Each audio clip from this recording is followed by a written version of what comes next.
It's another delicious day here in the Let's Make Food from Food Kitchen, and it's time to make a Christmas prime rib roast with a method that I have recently come to start using.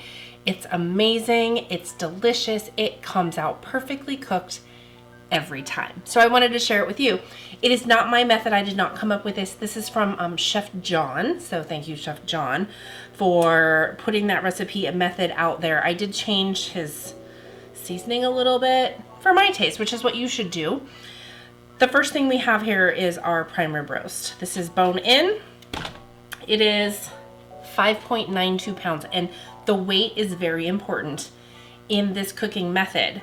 So what you want to do is take the weight of your roast, 5.92 pounds, times 5 minutes, and that gives us 29.6 minutes. So we're going to round that up to 30 minutes even.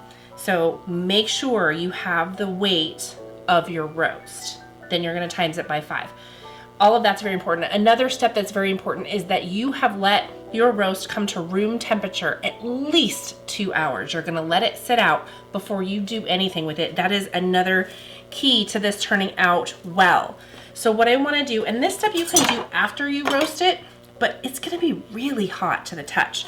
So I want to do it now, and I am just going to run my knife along the bones as close to them as I can and remove the bones. Now I'm still going to roast it with the bones tied on, but I found that after you've cooked this and it's really hot, that it is so much more challenging to get this off in a way that doesn't just really burn you bad. So, I mean, I guess if you've got really good gloves, but I would prefer to just get it off now. So you can see that with a good sharp knife, these are my shuns from my personal kitchen.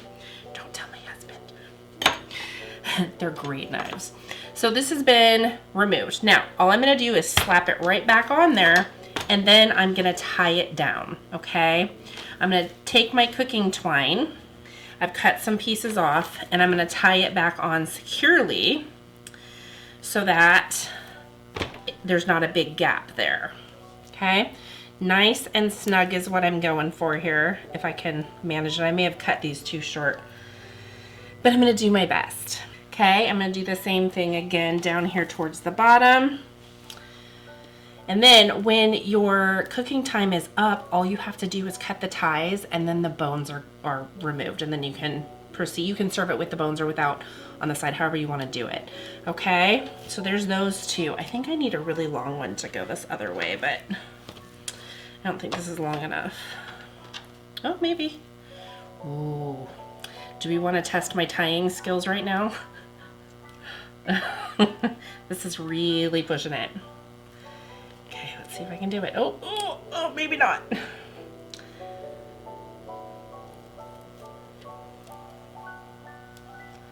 Oh. So this is 1/4 cup unsalted butter, and I have herbes de Provence. This is 1.5 teaspoons, and I've got 1, 2, 3, 4, 5, 6 cloves of garlic. Anywhere between 4 and 6 cloves of garlic will be good. It depends on your taste. The garlic is not part of Chef John's recipe, but we love it here in this house, and so I'm adding it. Okay.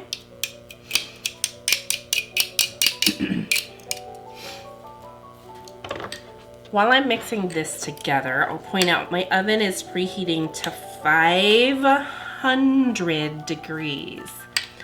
500 is the number, okay? We're roasting this for 30 minutes at 500 degrees. Now, please remember that 30 minutes is for my roast at 5.92 pounds. If your roast is 4 pounds, it's going to be 5 times 4, 20 minutes, okay? That timing is very important, as is allowing your roast to come up to room temperature, okay? So please, please, please remember those two very important things. Okay, so what is herbes de Provence? Does anybody know? Herbes de Provence comes from the Provence region in southern France, and it's a blend of herbs that's available down there. Herbes de Provence typically has like marjoram, savory, thyme, rosemary, things like that. Here in the United States, a lot of times you'll find it has other things like basil and lavender in it, which this one doesn't have the thyme in it. It has, what did I see in there? Lavender and basil. So, all right, what I want to do, I'm going to get my hands dirty here. I'm going to do this side first, and I'm just going to take this butter and spread it around. You could use a brush if you want, but I've already been playing with the roast. Why not just get it on there, right? So you're going to do this side. Okay. Try to keep one hand clean for the salt. And another ingredient you can add to this is pepper, but my kids, while they really enjoy this prime rib roast, even my 6-year-old, she really loves this, they don't like pepper yet. And so I try to either go very sparingly or not use it, because we can just put some on later. And that's typically what we do, is just add it later. The things we do for our children. I'm just happy that they will eat a variety of food. They eat sushi, they eat Thai food, they eat kind of Indian food. We're starting to introduce them to some of that. We try to get them to eat a variety of foods and just try things rather than, ew, that doesn't sound good, and stick your nose up at it, because you never know. Okay, so I want to be kind of generous with my salt. All right, so that side's done. I'm gonna go ahead and flip it over and put it directly in my pan to finish it, because I don't want the salt and the butter coming off onto my cutting board. So I've got to do the top and the sides. Please don't forget to do these beautiful sides. And once again, room temperature for your roast, minimum 2 hours. I like to let mine sit out for at least 4, because I want to make sure that's, and here's why. Okay, here's why.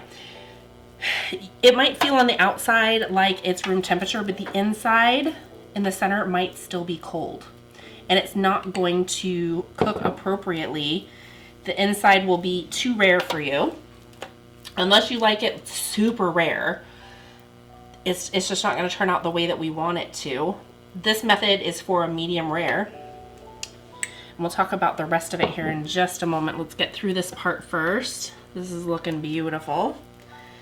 Okay, I want to get all of this butter on there. Okay, so now I'm going to just gently sprinkle the sides of my roast, and I'm going to pat it on there a little bit, because I don't want it falling off the moment I set my roast down. Okay, and do the other side, same thing. Got a little more butter spread on there. I turned it on the side and realized I didn't do as good of a job on this side. Let's fix that. Okay, and lastly, we're going to finish it with the top. Okay, great. Now, the remaining instructions for this are equally important to the room temperature and weight. Okay, 500 degrees. When you're ready to put this in the oven, be ready. Okay, open your oven, stick it in there, close it as quickly as possible. We want to retain that temperature. Okay, use your math to do your cooking time. Set your timer. Okay, have that already done before you pop it in the oven. Set your timer, leave it in the oven, do not open the door. For me, when my 30 minutes is up, I'm gonna walk over, I'm gonna turn off the oven, I'm gonna leave it closed. We're not gonna open it, tempting as it is, and we're gonna let it sit there for 2 hours, okay? Don't open the oven at all during that time. Put a note on it so nobody else does it. Strap that thing closed, whatever you gotta do. 500 degrees, roasting time, turn it off, leave it in there for 2 hours. Do not open the oven. At the end of 2 hours, you can take it out and slice it up. You don't even have to let it rest. Why? Because it's been slowly roasting and resting in the oven that whole time. So this allows you to skip that resting time that we're used to having at the end of our cook time. So you don't need that carryover cook. You don't need all of that stuff. I'm gonna get this started, and I will come back in 2.5 hours with my nice, beautiful roast, and we'll carve it up.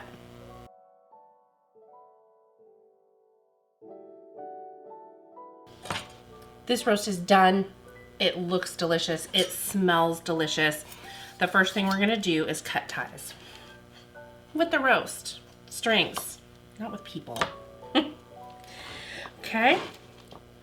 Now remember, this is already rested for 2 hours in the oven, so you don't need to let it rest any longer than that.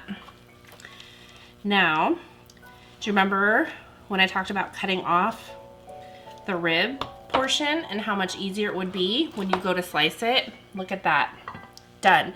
Now, the other step you could do if you wanted, if you have people in your house who like to gnaw on the bone, you can find your separations and go ahead and cut them into individuals, and then they can gnaw to their heart's content, right?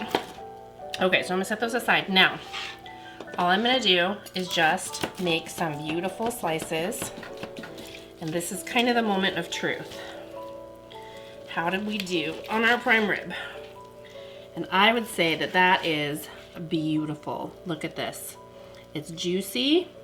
It's still hot in the center. It's gorgeous. Look at this. It's gorgeous. So I'm gonna set that aside, and I'm just going to make my slices. And these are some pretty healthy slices, so this is gonna serve my family, and we're gonna have leftovers, no problem. Now, I have 2 beautiful end pieces. That can go right there.